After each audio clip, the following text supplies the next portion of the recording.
بسم اللہ الرحمن الرحیم وبہ نستعین یقول الرسول صلی اللہ علیہ وسلم من سمع المؤذن وقال مثل قوله كان له كأجره وإذا قال المؤذن أشهد أن محمد رسول الله فقال من سمعه وأنا أشهد رضيت بالله ربا وبمحمد رسولا وبالإسلام دينا غفر له ذنبه رواہ مسلم۔ ایک چھوٹی نیکی جس کی اگر ہم پابندی کریں تو ثواب بہت، گناہ معاف۔ ہم جب اذان سنیں، فجر سے لے کے عشاء تک 5 مرتبہ اذانیں ہوتی ہیں، اس اذان کو ہم سنیں اور نبی کریم صلی اللہ علیہ وسلم کے بتائے ہوئے طریقے کو اپنائیں، ہمارے گناہ معاف ہوتے ہیں۔ گناہ معاف ہونے کا تصور ہمیشہ ذہن میں رکھیے کہ صاحب کسی جگہ آپ پھنسے ہوئے انکم ٹیکس وغیرہ میں، اگر کلین چٹ دیتے ہو کتنی خوشی آپ کو ہوتی ہے دنیا میں، اور اللہ تعالیٰ کلین چٹ دے قیامت میں جس کو گناہ معاف کرنا کہتے ہیں، کتنی خوشی ہونی چاہیے نا۔ تو لہٰذا نبی کریم صلی اللہ علیہ وسلم فرماتے ہیں جو آدمی کے مؤذن کو سنے یعنی اذان سنے، اور جیسے کچھ مؤذن کہتے ہیں ویسے ہی ہم بھی کہیں۔ انہوں نے کہا اللہ اکبر اللہ اکبر، ہم نے بھی کہا اللہ اکبر اللہ اکبر، وہ زور سے کہتے ہیں، آہستہ کہتے ہیں، ویسے پورے کلمے دہراتے رہتے ہیں۔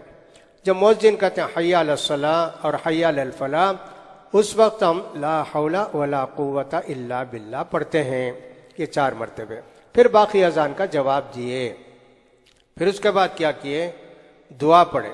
جب مؤذن کہتا ہے اشہد ان محمد رسول اللہ، تو ہم بھی کہتے ہیں وانا اشہد، میں بھی گواہی دیتا ہوں یقیناً اللہ کے رسول ہیں، محمد اللہ کے رسول ہیں۔ پھر آخر میں دعا پڑھی۔ کیا دعا پڑھی؟ ایک دعا تو ایک رضیت باللہ ربا، اللہ جو کچھ کرنے والا ہے سب کچھ اللہ ہی ہے، میں خوش ہوں، نبی کو محمد کو نبی مان کر میں خوش ہوں، اسلام کو دین مان کر میں خوش ہوں، یہ دعا۔ پھر اس کے بعد نبی کریم صلی اللہ علیہ وسلم پر درود پڑھتا ہے، اور اذان کی جو دعا ہے اللہم رب ہذہ الدعوات التامہ، وہ دعا پڑھتا ہے۔ کتنا اس کا ثواب ہے؟ ایک ثواب تو یہ کہ صاحب اس کے سارے گناہ معاف ہو جاتے ہیں۔ اللہ اکبر، 5 مرتبہ آپ جواب دیتے ہیں۔ پھر اور کیا ہے؟ نبی کریم صلی اللہ علیہ وسلم فرماتے ہیں قیامت کے دن میں اس کو سفارش کروں گا۔ اللہ اکبر، ماں باپ بھائی بہن کوئی بھی آئیں گے نہیں سفارش کے لیے، نبی کریم صلی اللہ علیہ وسلم ہماری سفارش کریں گے۔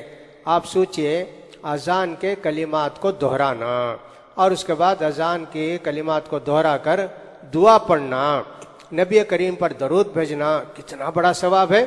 یہ ثواب روزانہ آپ ضائع کرتے، پتہ نہیں اللہ کے کتنے بندے ہوں گے جو اذان سن کر جواب دیتے ہوں گے۔ بعض لوگ تو باتوں میں لگے رہتے ہیں، بعض لوگ توجہ نہیں کرتے ہیں، بعض عورتیں سر پر کپڑا ڈال لیتی ہیں اور کچھ نہیں کرتی، اور لوگ بولیں گے بھئی اذان ہوتی خاموش رہو بھی، اتنا ہی بولیں گے لیکن اذان کا جواب دو کو نہیں بولتا۔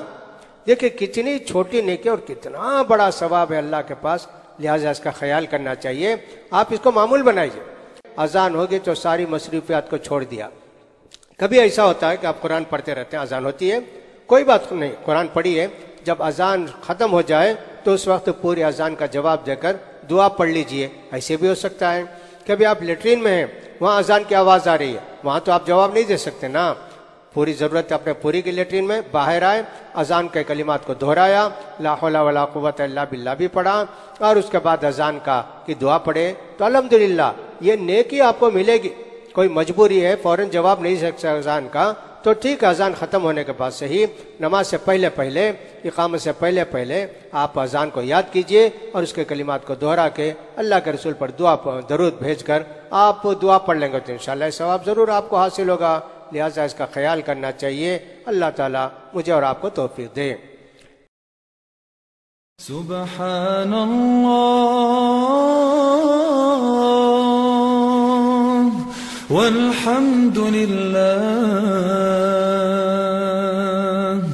ولا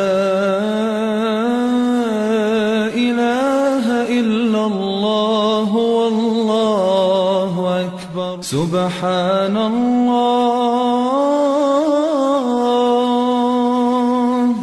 والحمد للہ ولا الہ إله إلا الله والله